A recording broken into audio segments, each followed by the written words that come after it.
All right, hi everybody. I thought I'd give just a quick intro on how to do this chemical bonding activity. I'm just going to read through the instructions with you just to make sure that you don't skip the instructions.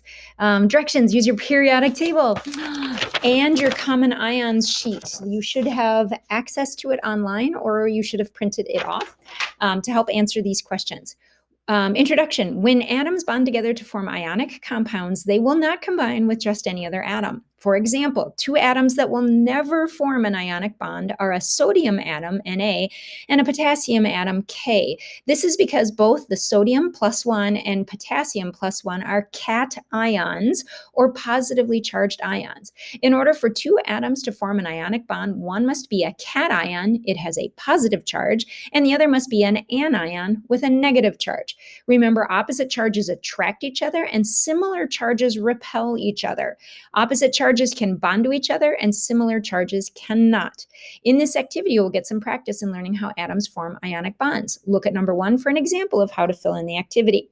So for number 1, it gives you the ion name, so potassium. So we look up potassium on our table here.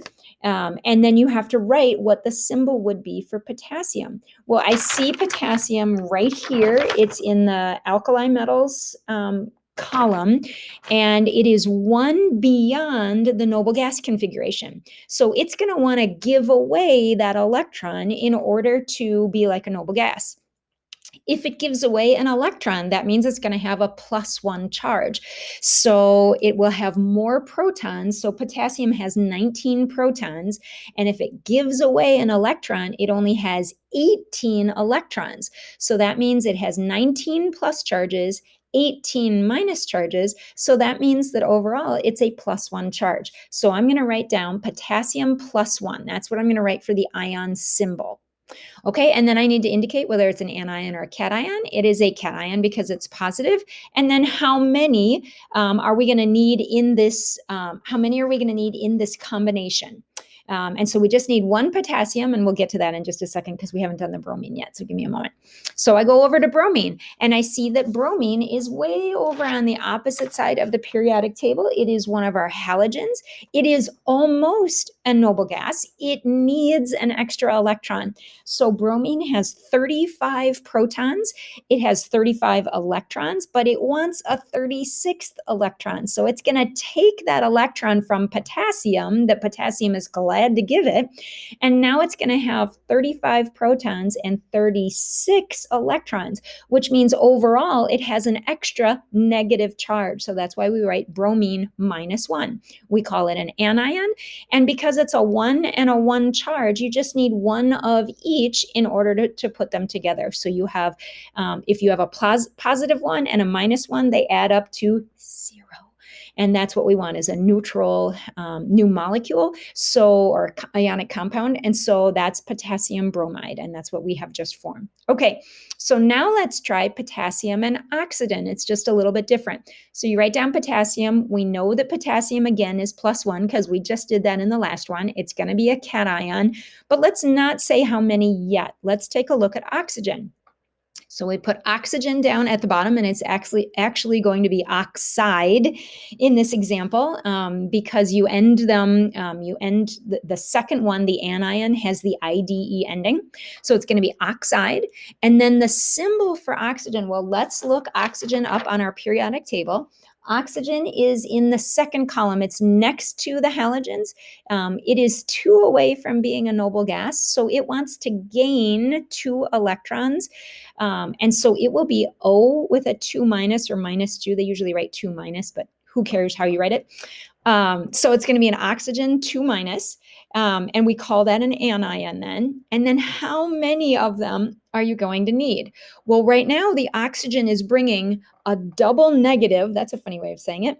It's bringing 2 negative signs to this compound. How many potassiums are we going to need to cancel out those 2 negative signs? Well, each potassium only brings 1 positive sign. So if we bring 2 potassiums, that'll make up for 1 oxygen. So we're going to need, for the potassiums, we're going to need 2 potassiums and we're going to need 1 oxygen. So now they have balanced into a neutral compound, and the chemical formula then would be K2, and it's a subscript. You write a little 2, so K, little 2, and then a 0.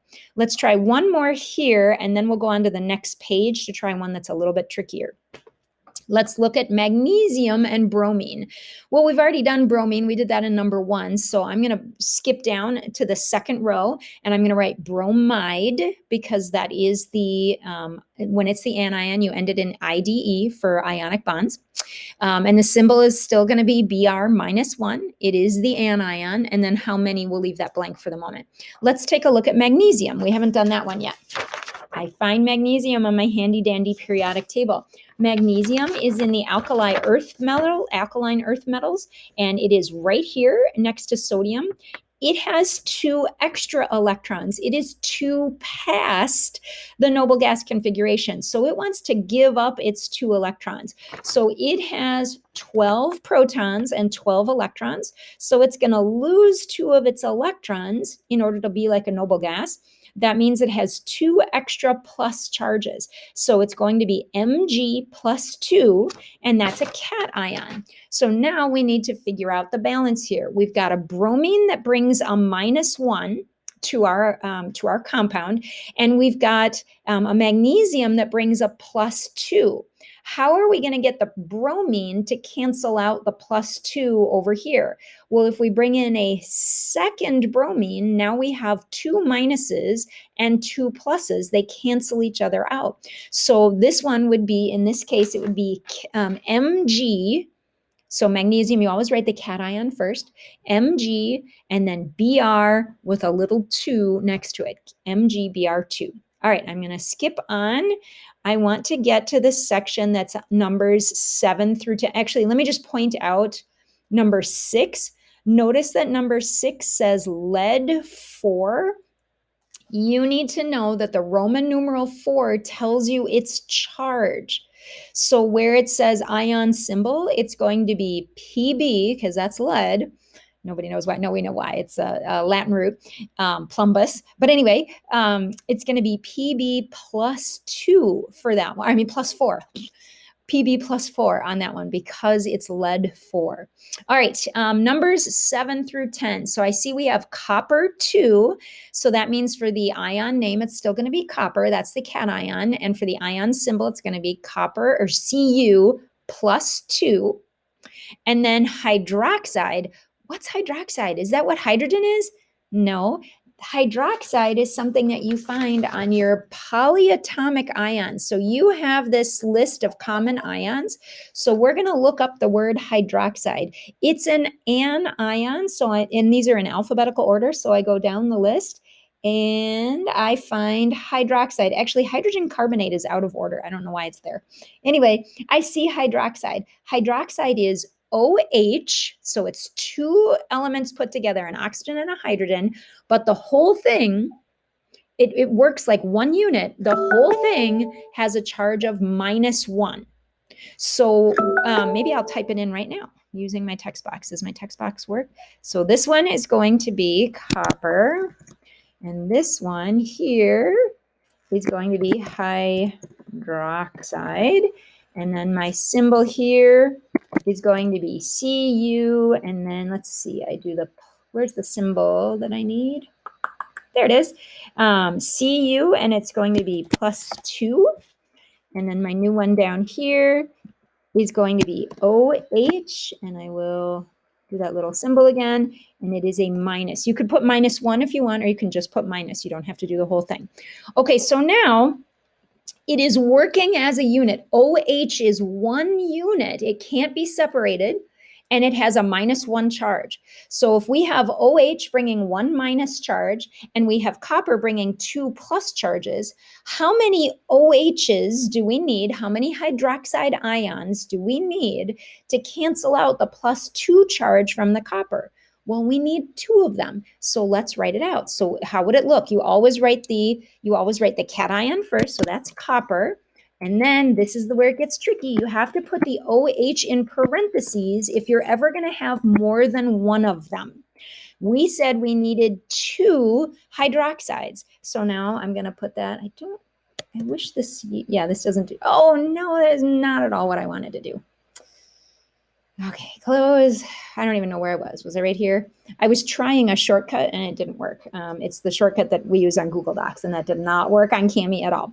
Okay, so I pressed my little button up here to make my subscript, and we would need 2. So now copper brought a +2, OH brought a -1, but we got 2 of them, and so they canceled each other out. Maybe I'll do one more with you just to make sure you're feeling good about it. All right, so ammonium. I've never heard of ammonium. Well, then I better look it up on the back on that list of common ions. So I look at ammonium. It is a cation, and I see it's the second one on our list, and it is NH4. I'm just skipping ahead. So I'm going to write NH and then 4. Oops, that didn't work, did it? NH4. And then nitrate, it's going to combine with nitrate. So I'm going to find nitrate in the anion list, which is the second column in alphabetical order. I see there's a nitrite and a nitrate. So I need to be careful. This one is NO3, and it's, oops, I forgot to say NH4 was a +1. Give me just a second. I should have done that. So now I need to do this and make it a +1. Perfect. All right, I got that one right. Now let's do the nitrate. And the nitrate is NO, and then it's a 3 for this one. 3. And then its overall charge for nitrate is a -1. So that is my ion symbol. It might be faster for you to handwrite these than it is for me to type them out, but just saying. So now this one's fairly easy because we have a +1 charge, we have a -1 charge, they cancel each other out. We don't need a whole bunch of them, so we don't even need to use parentheses. So when we write this one, it's just NH, and then the 4 goes down, NH4, and then NO, and then the 3 goes down. And we are done, ladies and gentlemen. There wasn't a need for 2 or 3 of them. If we needed more, we needed to put parentheses around each one and then say how many of them we needed. All right, I'm wondering if there's anything else that might be tricky. It says make 2 compounds of iron and oxygen. What? What does that mean? Look iron up under your cations. If you see iron can be either iron 2 or iron 3. So you're going to have Fe +2 in the first one, and you're going to have Fe +3 in the second one. Number 13 says make 2 compounds of lead and sulfur. I bet that means it's the same thing. Let's look up lead on our list of common ions and see what choices we have for lead. Oh, lead could be 2 or 4.